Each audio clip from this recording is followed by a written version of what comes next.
setelah ini satu lagi selesai. Oke. Baik, Bapak Gusrio, Siap, Bu. apakah anggotanya sudah hadir semua? Ini Pak, udah satu Sudah hadir. mahasiswa kita nomor Oh, 5. tadi Arita ya? Iya, benar, Bu. Oh iya, oke, sudah. Sudah ya, Pak? Siap, sudah, Bu. Baik, untuk waktu kan presentasinya maksimal 10 menit, dilanjut dengan penayangan video 5 menit. Dan juga posternya 1 menit. Silakan Bapak.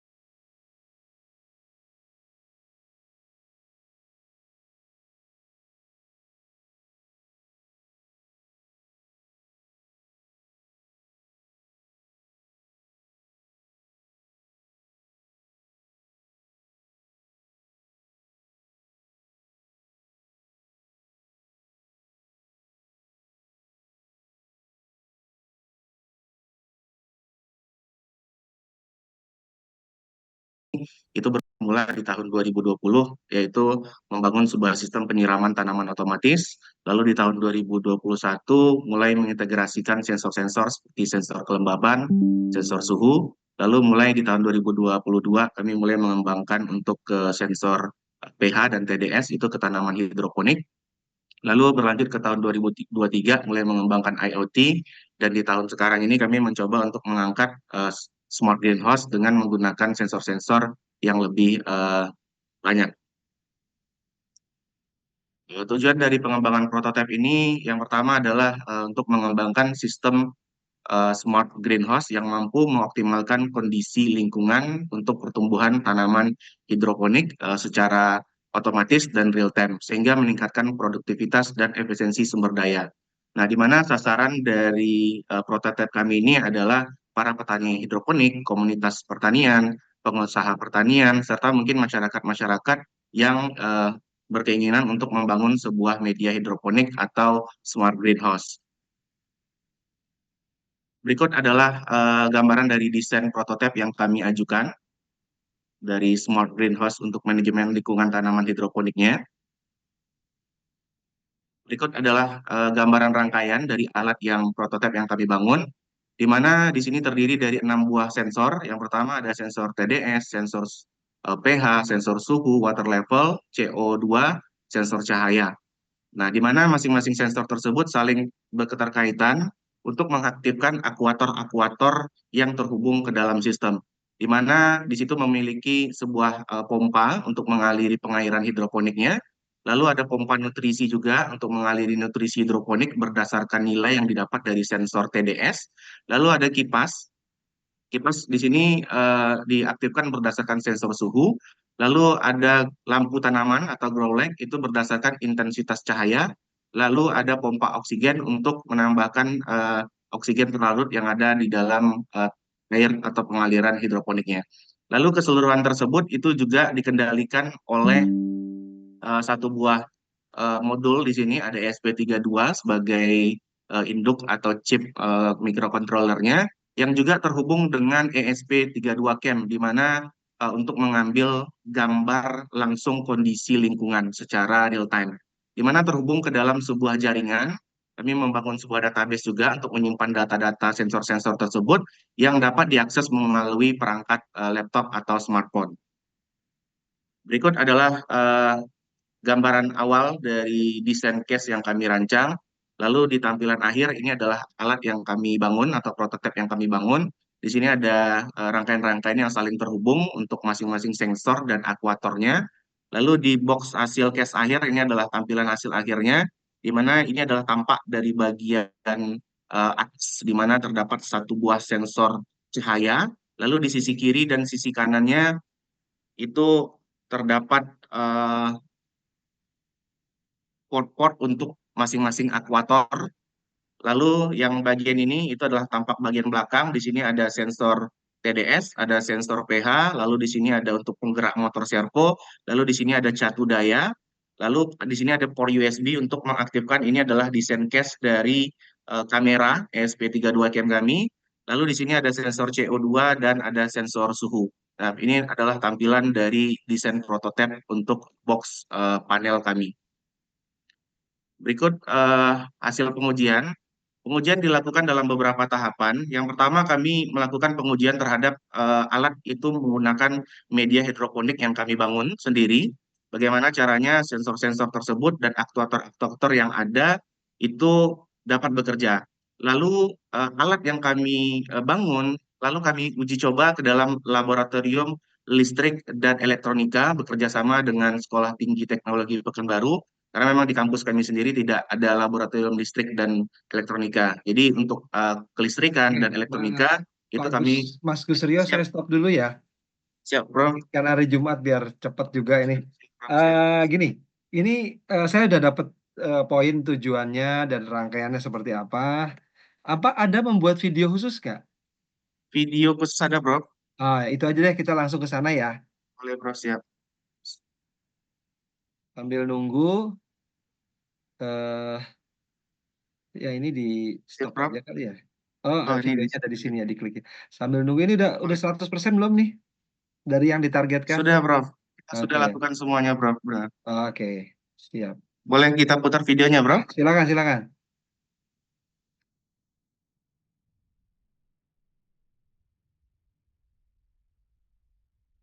Oke. Kelihatannya harus Suaranya, pakai sound ya. Di stop bentar, Bro. share dulu. Izin, Stop Bro. share dulu. Saya kelupaan tadi. Ya, sering. Ya, dipulkan aja ya.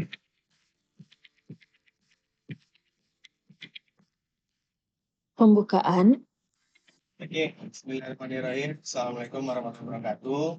Berikut adalah hasil dari penelitian kami, hibah prototipe, judul Smart Greenhouse untuk manajemen lingkungan tanaman hidroponik. Ini adalah tampilan pemrograman prototipe Smart Greenhouse untuk manajemen lingkungan pertumbuhan hidroponik. Institut Teknologi Pelita Indonesia adalah sebuah perguruan tinggi swasta yang berlokasi di Pekanbaru, Riau. Kegiatan penelitian, proyek ini bertujuan untuk menciptakan solusi cerdas bagi pengolahan tanaman hidroponik di dalam greenhouse. Penelitian ini muncul dari kebutuhan akan teknologi yang dapat mengoptimalkan pertumbuhan tanaman dengan otomatisasi dan pemantauan real-time menggunakan sensor-sensor yang terintegritas. Berikut proses pembuatan kerangka. Penelitian ini bertujuan untuk pengembangan sebuah sistem otomatis berbasis ESP32 yang dapat memantau dan mengontrol lingkungan pertumbuhan tanaman hidroponik. Dengan integrasi, beberapa sensor sistem ini mampu menjaga tingkat nutrisi, suhu, pencahayaan, dan mengoptimalkan untuk meningkatkan efisiensi pertumbuhan tanaman. Berikut pipa yang digunakan adalah pipa PVC ukuran 2,5, digunakan 4 pipa dengan ukuran 1 meter, setiap pipa dilubangi 5 lubang. Berikutnya, ini adalah hasil bentuk kerangka luar untuk hidroponiknya dengan ukuran kerangka 1,5 meter kali 1,2 meter dan ukuran plastik penutupnya adalah 8 meter kali 1,5 meter. Berikut proses penanaman bibit sayur, yaitu tanam benih selada pada potongan rock wool lalu simpan di tempat teduh hingga berkecambah. Saat tunas muncul, kita pindahkan rock wool ke dalam net pot dan letakkan sistem hidroponik untuk pertumbuhan yang optimal. Berikut cara kerja alat. Sistem ini menggunakan ESP32 yang terhubung dengan beberapa sensor antara lain sensor LDR untuk mengaktifkan grow light, sensor CO2 untuk mengaktifkan pompa oksigen, lalu ada sensor suhu untuk mengaktifkan kipas. Di dalamnya terdapat ESP32, sensor TDS, dan sensor pH. Lalu terdapat 5 buah relay yang masing-masing terhubung ke perangkat controller. Pertama ada relay pompa air di mana akan mengaktifkan pompa air di dalam tangki ini nantinya. Lalu ada relay nutrisi yang akan mengaliri nutrisi dari pompa nutrisi berikut. Dan kemudian ada relay oksigen menggunakan pompa oksigen ini untuk mengaliri ke dalam masing-masing pipa perairannya. Dan yang terakhir ada relay yang akan terhubung dengan dua kipas. Dengan sensor-sensor yang sudah dijelaskan di situ tadi, maka sensor pH dan TDS yang berada di dalam tangki ini akan mengukur pH dan padatan terlarut. Rentang sensor pH berada di 5,5 sampai 6,5. Jika berada di luar rentang tersebut, pompa motor akan aktif untuk menyalurkan nutrisi AB mix ke dalam tangki selama 2 detik. Begitu juga dengan sensor TDS dengan rentang nilai 800 sampai 1200 ppm. Jika melebihi atau kurang dari nilai ini, sensor TDS akan turun bersama dengan sensor pH. Tangki air yang berkapasitas 45 liter ini diasumsikan akan disirami air nutrisi AB mix sebanyak 100 ml. Selanjutnya ada sensor DHT22 yang berfungsi untuk mengukur suhu lingkungan. Jika suhu melebihi 33 derajat Celcius, kipas otomatis akan menyala. Selanjutnya ada sensor LDR mengontrol pencahayaan. Jika intensitas cahaya melebihi 3000 lux, lampu akan menyala. Nah, seperti ini ya. Jadi dia menyala hanya dalam waktu 5 detik, lalu padam, lalu menyala kembali. Sensor MQ135 mengukur kadar CO2. Jika melebihi 1000 ppm, pompa oksigen akan menyala. Dan yang terakhir ada sensor water level memantau kedalaman air, memberikan informasi apakah tangki penuh atau kosong. Berikut adalah tampilan aplikasi IoT yang berbasis web untuk memonitoring smart greenhouse secara real time. Terima kasih kepada DRTPM, Kemendikbudristek, dan Bima. Oke, good. Bagus, clear semuanya ya. Saya lihat 100% dah terlaksana ya, kelihatan ya, Mas Gus. Tapi kira-kira ini kan Anda yang mencoba nih ya. Anda yang mencoba. Ada orang lain di luar tim nggak yang menyaksikan atau bisa memberikan testimoni atau apa? Ada, Prof. Itu petani hidroponik kita sebenarnya di paparan tadi ada tadi tuh. Ya, mungkin Slide-nya kalau tadi. sudah ada di paparan itu, tinggal diselipkan di bagian sebelum penutup di video. Siap, Prof. Siap, Kalau Prof. penjelasan mahasiswanya bagus banget itu di tengah. Cuma apa Anda nggak khawatir ya kalau mau dipatenkan jadi terbuka semua gitu. Maksudnya bisa itu diperingkas kalau memang khawatir paten gitu ya, silakan diperingkas. Tidak perlu terlalu ya boleh detail tapi silakan, cuma kalau khawatir boleh, kita nggak masalah kok kalau mau diringkas, dicepetin aja gitu ya. Ini fungsinya untuk ini fungsinya untuk ini, kira-kira gitu ya. Siap. Ini di lokasi di mana sih Pelita Indonesia ini? Di Pekanbaru Riau, Bro. Oke. Ya, kalau boleh sih ada latar belakang musiknya yang asal Riau gitu ya. Kalau boleh. Siap. Bagus tadi ya, saya kira Siap, nggak Bro. apa-apa lah, musiknya nggak usah diganti juga nggak apa. Tapi yang jelas testimoni kalau bisa ditambahkan bagus banget itu. Siap.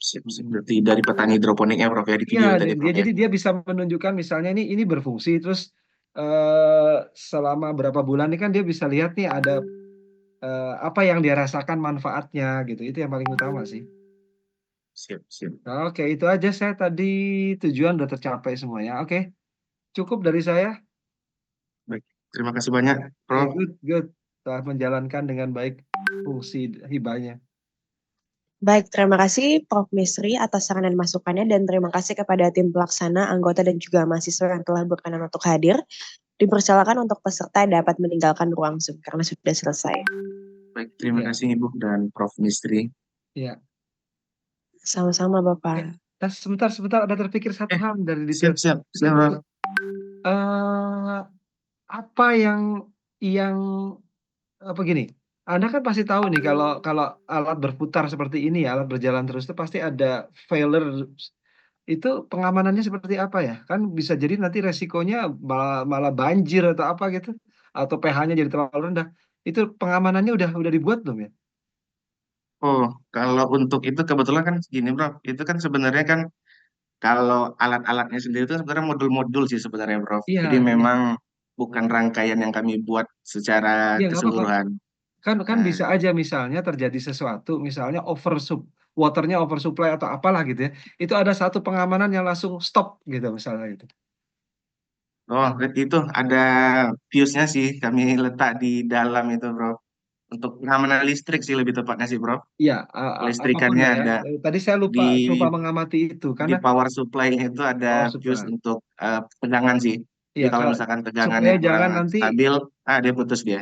iya supaya jangan nanti misalnya yang jadi korban tanamannya kan nanti petaninya Iya, malah siap, marah-marah gitu kan. siap, siap, Bro. Ya, itu aja sih tolong dipikirkan Siap, ya. siap, siap. Oke, makasih. Baik, terima kasih banyak, Bro. Ya, Izin, Bu, ya. ya. Silakan Bapak.